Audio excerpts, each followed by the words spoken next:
Kita mulai perjalanan kita di Palabuhan Ratu, Indonesia. Percaya nggak, di sini ada satu kamar hotel yang jadi kunci buat ngebuka cerita yang usianya jutaan tahun.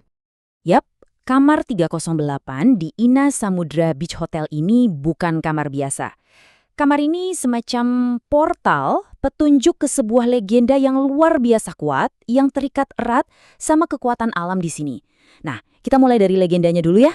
Oke, kita dalemin yuk legenda yang benar-benar hidup dan mendarah daging di sepanjang pesisir ini. Ini bukan dongeng pengantar tidur loh. Ini tuh sebuah kekuatan spiritual yang disegani, bahkan ditakuti. Jadi, ceritanya gimana sih? Salah satu versi yang paling populer, Nyi Roro Kidul ini dulunya seorang putri cantik bernama Dewi Kadita. Tapi karena kutukan ibu tirinya, hidupnya jadi sengsara. Dan di saat dia terpuruk, dia justru menemukan kekuatannya di lautan. Bukan akhir, tapi justru awal yang baru. Dia bangkit dengan kekuatan supranatural dan jadi penguasa lautan yang kita kenal sekarang. Keren ya ceritanya.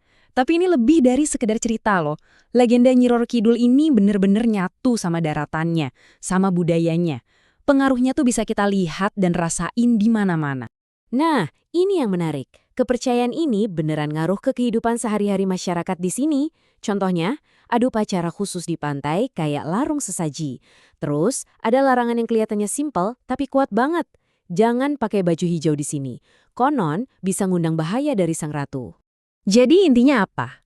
Legenda ini tuh kayak cara masyarakat lokal buat menerjemahkan kekuatan alam. Cara mereka buat paham dan menghormati dahsyatnya lautan di sini yang kadang bisa sangat berbahaya. Bisa dibilang, Nyi Roro Kidul itu personifikasi dari samudra itu sendiri. Legenda tadi emang luar biasa kuat ya. Bisa menjelaskan rasa kagum sekaligus takut kita sama lautan. Tapi, gimana kalau ternyata daratannya sendiri punya cerita yang jauh lebih tua dan bahkan lebih dahsyat dari legenda itu? Yap. Kita geser sedikit dari mitos ke sains. Kisah yang ini nggak dimulai dari kerajaan atau ratu, tapi dari sebuah tabrakan kosmik. Peristiwa dahsyat yang ngebentuk tanah ini jutaan tahun lalu. Dan semua buktinya terukir di bebatuan. Ini klaim yang wow banget jujur. Para ahli geologi bilang Ciletuh ini bukan sekedar pantai cantik, tapi ini adalah titik di mana bebatuan dari dasar samudra purba terangkat ke permukaan. Ini adalah bukti pertama kalinya daratan muncul dari laut yang jadi cikal bakal Pulau Jawa. Gilaan. Lihat deh bentuknya. Ini fitur geologis utama yang jadi pusat misterinya. Bentuknya itu mirip tapal kuda raksasa atau kayak amfiteater alam yang menghadap langsung ke laut. Bentukan aneh inilah yang bikin para ilmuwan garuk-garuk kepala selama bertahun-tahun.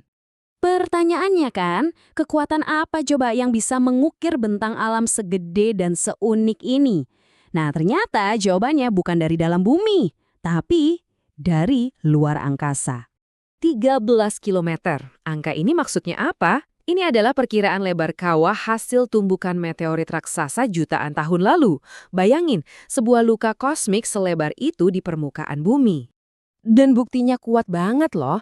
Pertama, bentuk tapal kudanya itu udah cocok banget sama model kawah tumbukan. Terus para ahli nemuin yang namanya shear cones, itu batuan dengan pola retakan kerucut yang super unik yang cuma bisa terbentuk karena hantaman super dahsyat.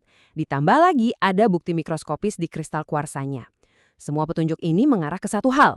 Ciletuh adalah bekas lokasi tabrakan benda dari luar angkasa.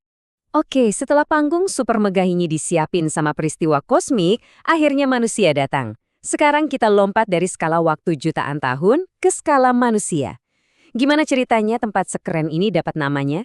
Ternyata alasannya jauh lebih membumi. Dan ada hubungannya sama cari-cari harta karun. Iya bener. Nama Ciletuh itu ternyata datangnya dari aktivitas mendulang emas. Karena banyak banget yang nyari emas di sungai, airnya jadi keruh terus. Jadi Ciledug atau air berlumpur. Nah, dari kata Ciledug inilah lama-lama berubah jadi Ciletuh. Simpel ya ternyata. Dan jangan salah, Ciletuh ini udah jadi primadona dari dulu, jauh sebelum jadi tempat wisata. Kekayaan alamnya itu udah ngundang orang luar selama ratusan tahun. Mulai dari VOC yang bikin peta pertama, terus Belanda yang investasi pertanian, sampai dibangun dermaga. Jadi daerah ini emang udah jadi pusat ekonomi dari zaman dulu. Oke, sekarang kita udah punya semua kepingan puzzle-nya nih. Ada cerita kosmik, ada legenda mistis, ada sejarah manusianya. Mari kita satuin semuanya buat lihat Ciletuh yang sekarang. Karena Ciletuh hari ini itu bukan cuma salah satu dari itu semua, tapi gabungan unik dari ketiganya.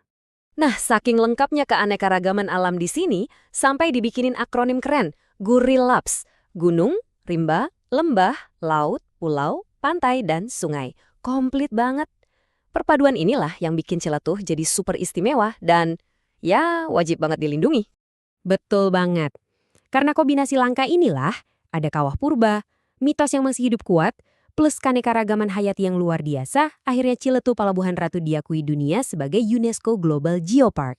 Keren kan? Dan pengakuan ini sebenarnya bukan hal baru. Lihat deh peta dari tahun 1949 ini. Para ilmuwan dari dulu juga udah sadar kalau ada yang spesial dari geografi daerah ini. Jauh sebelum teori tumbukan meteoritnya terbukti. Mereka udah tahu, di sini ada sesuatu yang beda. Bicara soal keanekaragaman hayati, salah satu bukti paling nyata dan menyentuh itu ada di sini. Upaya penyelamatan penyu. Pantai Pangumbahan itu kayak surga terakhir buat mereka bertelur. Prosesnya luar biasa, dari telur dipindahin ke tempat aman, terus pas menetas, tukik-tukik atau bayi penyu ini dilepasin bareng-bareng ke laut. Setiap pelepasan ini tuh kayak sebuah perayaan kecil, sebuah simbol harapan buat masa depan. Jadi, kalau kita rangkum, Ciletuh ini punya dua cerita kelahiran yang sama-sama epik. Yang satu dari dunia mitos, tentang seorang ratu sakti penguasa lautan. Yang satu lagi dari dunia sains, tentang tumbukan benda langit raksasa. Dan jujur aja, dua-duanya sama-sama bikin kita takjub. Ini yang bikin Ciletuh begitu magis. Di tempat di mana kawah purba berumur 60 juta tahun dipercaya sebagai istana seorang ratu laut, di mana sih batas antara sejarah dan legenda? Mungkin jawabannya adalah di sini batas itu nggak pernah ada. Keduanya adalah satu cerita yang sama. Cerita yang tertulis di bebatuan dan terus dibisikkan oleh ombak.